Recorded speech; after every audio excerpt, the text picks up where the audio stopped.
असमान साहब, सबसे पहले हम इस वक्त एक वीडियो दिखाएंगे जो कि ज़लज़ले के हवाले से एक पिक्चरस किस्म की हमने तस्वीरी स्लाइड की एक प्रेजेंटेशन तैयार की है, वो हम नाज़रीन के साथ शेयर करेंगे।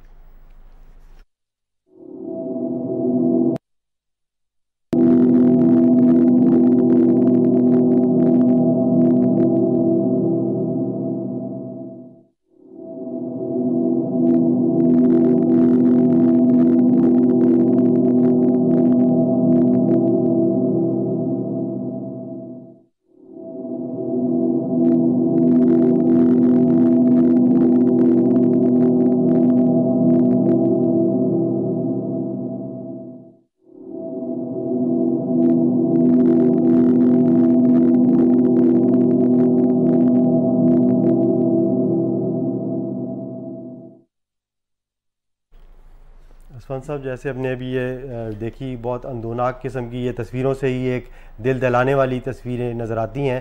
तो इस हवाले से अगर आप बताएं कि 2008 में जब ये ज़लज़ला आया तो ह्यूमैनिटी फ़र्स्ट ने किस तरह से पहला कदम उठाया, फौरी तौर पे क्या वो इक़दाम थे जिनके ऊपर रिएक्शन के तौर पे ही ह्यूमैनिटी फ़र्स्ट ने वो काम का आगाज़ किया वहाँ पे? जज़ाकुमुल्लाह, बात ये है कि जो वहाँ पे क़यामत बर्पा हुई है और जिस तरह इंसानी तारीख़ का, पाकिस्तानी तारीख़ का बहुत अंदोनाक वाक़या पेश हुआ है, उसकी तस्वीरी ज़ुबान में शायद अभी अक्कासी पूरी नहीं हो सकती।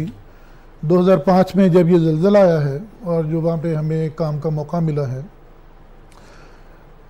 उसका अंदाज़ा नहीं हो सकेगा जब तक कि वहाँ जो तबाही आई है कुछ उसका फिगर्स कुछ पेश हो जाए। बस आप ये देखिए कि जो 1 लाख से ऊपर लोग वहाँ पे उस वक्त उनकी डेथ हुई है और जो रिकॉर्डेड हैं वो कोई 1.5 लाख के करीब ज़ख्मी हैं, लेकिन जिन लोगों ने वहाँ पे काम किया उनको पता है कि इसकी तादाद दुगनी तिगनी है। और इसी तरह कोई 30 लाख 35 लाख के करीब जो लोग हैं वो बेघर हुए हैं और लाखों हज़ारों घर जो हैं वो दोबारा बन ही नहीं सके वहाँ पे। इस तरह ज़मीन डिस्टर्ब हुई है। और जब ये ज़लज़ला आया तो उस वक्त मीडिया को भी अंदाज़ा नहीं था, तो डेफिनेटली हमें भी अंदाज़ा नहीं था कि क्या हो रहा है वहाँ पे। लेकिन शाम तक जब सूरत हाल वाज़े हुई है तो राब्ते हो गए हैं और फिर फौरी तौर पे जो हमारे लोकल वहाँ पे वॉलंटियर्स थे, मुज़फ़्फ़राबाद ने सबसे पहले तो रेस्क्यू का काम उन्होंने किया है और बड़ी उनकी ऐसी, मसलन एक मुझे हमारे वॉलंटियर ने बताया कि अगरचे मेरे बेटे की मुझे कोई ख़बर नहीं मिल रही थी, लेकिन मैंने उसको नज़रअंदाज कर दिया, अगर एक ही बेटा था, और मैंने देखा कि बच्चियों का स्कूल गिरा है, तो मैं बेकरारी से फिर उस स्कूल की तरफ गया हूँ कि किस तरह उन लोगों को बचा सकता हूँ या किस तरह रेस्क्यू कर सकता हूँ। इसी तरह बाद हमारे लोग अपनी गाड़ियाँ लेके जहाँ तक जा सकते थे, मोटरसाइकिल तो नहीं थी लेकिन गाड़ियाँ मौजूद थी जिस पे वो जा सकते थे। सिविल इंतज़ामिया ख़त्म हो चुकी थी और लोग जा चुके थे, अपनी मदद आपके तहत था, उसमें फौरी तौर पे किया। फिर उससे अगले दिन हमारे जो पिंडी और इस्लामाबाद से लोग हैं वो निकले हैं। इसी तरह कोटली आज़ाद कश्मीर का एक ज़िला है, वहाँ कम डिस्टर्ब हुए थे लोग, वहाँ से हमारा एक वफद निकला है जो खाना और राशन दूसरा लेके गया है और उसने फिर लोगों को इब्तदाई तौर पे मदद दी है पहले दूसरे दिन। और रास्ते बंद थे, बहुत सारे लोग पहाड़ों के ऊपर से वहाँ से गए हैं और इसी तरह ख़ुद हम लोग जब निकले हैं दूसरे तीसरे दिन वहाँ पहुँचे हैं तो तबाही का अंदाज़ा यूँ देखिए कि रावलाकोट गए हैं, रावलाकोट से बाग में तबाही देखी है, उसके बाद मुज़फ़्फ़राबाद की तबाही देखी, अपर प्लेट में था या ख्वाजा मोहल्ला या इस तरह बाज़ जगह थी जो बिल्कुल ख़त्म हो गई थी और बस्तियों के नामो निशान मिट गए थे। जो तकलीफ से बात थी उसमें यह था कि स्कूल बहुत डिस्टर्ब हुए थे। ये स्कूल वहाँ पे पायलट स्कूल था, उसमें तो हफ्ता भर लाशें निकलती रहीं, बच्चे थे और वो नीचे था तो रेस्क्यू करने का भी कोई सामान नहीं था, तो वो सैकड़ों फीट नीचे उसकी बिल्डिंग थी जहाँ से ऊपर से रेस्क्यू कर रहे थे, तो बहुत कम बच्चे वहाँ बचे। इस तरह जब हम बालाकोट पहुँचे हैं तो बालाकोट तो अब यूँ समझिए कि जैसे पूरे शहर पे बुलडोज़र फेर दिया गया था। तो 3 पहाड़ों के ऊपर उनकी बस्तियाँ थी और तीनों को बुलडोज कर दिया। जैसे एक भी छत नहीं थी कायम, एक भी छत नहीं थी, उस पर वो हमारे एक दोस्त कहने लगे, उन्होंने सारी हालात देख के जो नक्शा खींचा एक शेर में, वो बड़ा दर्दनाक है। वो कहते हैं कि आबाद करके शहर खामोशा हर एक सू, आबाद करके शहर खामोशा हर एक सू, किस खोज में है तेगे सितमगर लगी हुई। क्योंकि हमने 20 लाशें बेगौर कफन भी देखी जिनको दफनाने का मौका भी मिला, और 20 इस तरह कब्रें देखी जहाँ बच्चों की कब्रें हैं, बड़ों की कब्रें हैं। तो ये सारे हालात थे जिसमें ह्यूमैनिटी फर्स्ट ने और उसके वॉलंटियर्स ने काम शुरू किया, और सिविल स्ट्रक्चर तबाह हो चुका था। आप अंदाज़ा लगाएं कि 1 महीना तक हम एक वक्त का खाना खाया करते थे। अच्छा। और वो भी पिंडी से पक के जाता था।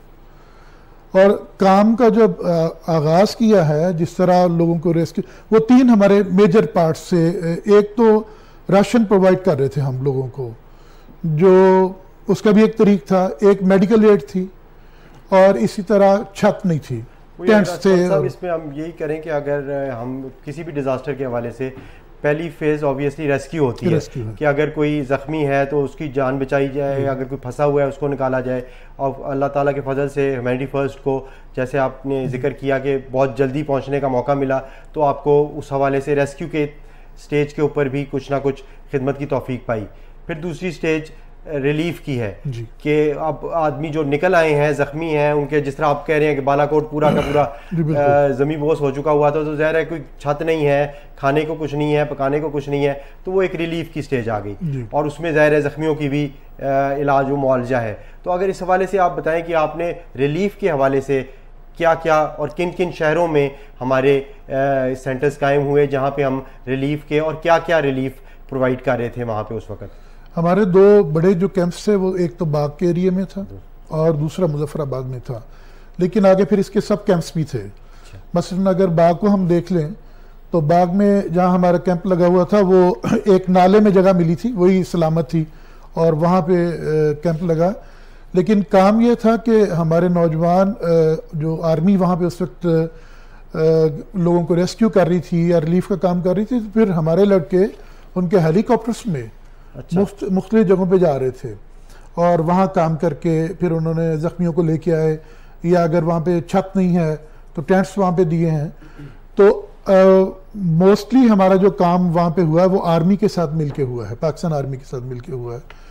और यही वजह थी कि जब वहाँ पे विजिट हुआ उस वक्त के प्रेसिडेंट जनरल मुशर्रफ साहब का, तो मुशर्रफ साहब हमारे कैंप में आए हैं बाकायदा। अच्छा, ह्यूमैनिटी फर्स्ट के कैंप में आए हैं, और सारी शहर में, ये बाग में जो कैंप था, और वहाँ मालूमात ली हैं कि किस तरह आप किस तरह टेंट्स दे रहे हैं, राशन मुहैया कर रहे हैं। और हमारे चूँकि मेडिकल कैंप्स थे, और उसमें डॉक्टर्स भी अल्लाह के फजल से सारी दुनिया से आए हैं, यूरोप से भी आए हैं, अमेरिका से भी आए हैं, पाकिस्तान के मुख्तलिफ इलाकों से। वॉलंटियर्स की हमारे लिए तो मुश्किल ये था कि जिस तरह वॉलंटियर्स आ रहे हैं उनको संभालना मुश्किल था, और जिस तरह लोग कुर्बानी दे रहे थे उस सामान को जो संभालना मुश्किल था। यही मुजफ्फराबाद में था। मुजफ्फराबाद में धनी सईदा में हमारा बहुत बड़ा कैंप था जहाँ लगा हुआ, वहाँ पे भी यही तरीका था रिलीफ का। और इसमें हम ये कोशिश करते थे कि लोग हमारे पास ना पहुंचे, बल्कि हम लोगों के पास पहुंचे, क्योंकि लोग तो डिस्टर्ब थे, बहुत ज़्यादा डिस्टर्ब थे। और गहरी खामोशी और उदासी, जो वो एक कौमे की कैफियत गोया बनी हुई थी उस वक्त उन लोगों, वो एक अमल था। उसमें मुझे एक वाक़या याद आ गया, मैं आपको सुना दूं। बालाकोट में एक बाप और उसके साथ मैंने बाद में चलो बेटा है 10 साल का उसका होगा। साहब आपकी कथा कलामी माफ, एक हमारे पास इस पर लाइव कॉलर मौजूद है, अगर हम उनसे बात कर सकें। अस्सलाम वालेकुम रहमतुल्लाहि व बरकातहू। अस्सलाम वालेकुम जी, कौन सा बात कर रहे हैं? मैं ताहिर महमूद बात कर रहा हूँ हैदराबाद सिंध से। जी जी ताहिर साहब, क्या हाल चाल है आपके? खैरियत से? अल्हम्दुलिल्लाह जी, खैरियत ठीक ठाक। जज़ाकुमुल्लाह ताला कॉल करने का हमारा लाइव टेलीथॉन में। आपको कैसा लग रहा है हमारा प्रोग्राम, और क्या कहना चाहेंगे आप इस सिलसिले में? जी, मुझे फर्स्ट की माशाल्लाह बहुत अच्छी है काविश है, और हम सारी फैमिली जो है ये प्रोग्राम लाइव देख रहे हैं। जज़ाकुमुल्लाह ताला, बहुत अच्छा लग रहा है। आपका कॉल करने का बहुत शुक्रिया। जी असफन साहब, माजरत खाऊं, प्लीज़ आप अगर वो वाक़या सुना रहे थे। वो वाक़या सुना रहा था कि वहाँ बालाकोट में जब मैंने उनसे आदमी से पूछा जो कुछ 50 के पेटे में होंगे कि आप खैरियत से हैं, तो उन्होंने मैं खैरियत से हूँ। मैंने कहा आपके घर के लोग खैरियत से हैं, तो उसने इशारा किया कि ये मेरा बेटा ये खैरियत से। तो मैंने कहा आपके बाकी लोग कितने हैं कुल घर के, और कोई नुकसान तो नहीं हुआ? तो उसने कहा कि हम 5 या 7 लोग थे, और अगली बात वो नहीं कह सका, उसने इशारे से कहा कि हम ये 2 हैं। तो इस तरह की तकलीफ दे वहाँ पे सूरत हाल थी जिसमें हम काम कर रहे थे।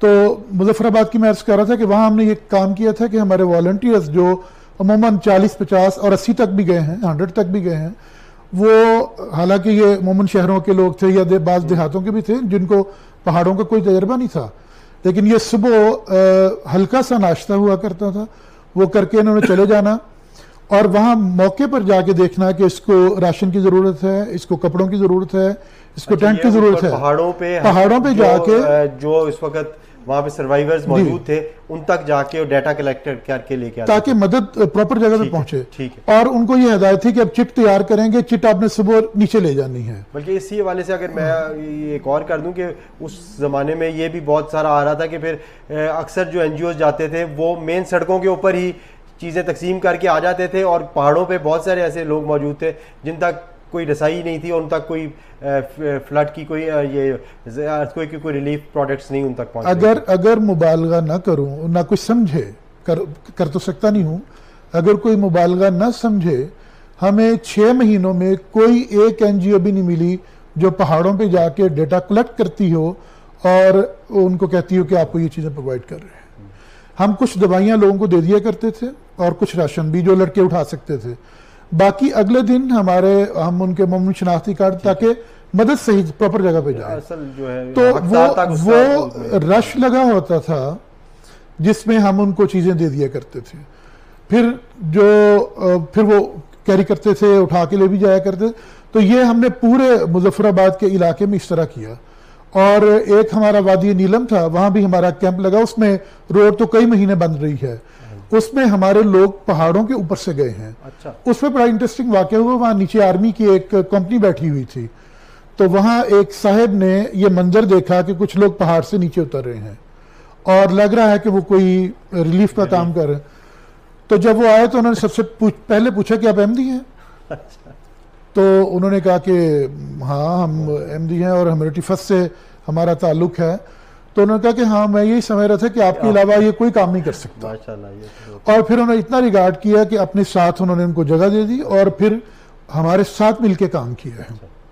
वहाँ भी बड़ा एक इंटरेस्टिंग वाकया है, पता नहीं मैं आपका वक्त ज़्यादा ले रहा। यहाँ तो हमारे जनरल मुशर्रफ साहब आए थे, जो प्रेसिडेंट थे, यहाँ पे किसी ने रिपोर्ट कर दिया वादी नीलम में कि लोगों को प्रॉपर जो है वो रिलीफ नहीं पहुंच रहा।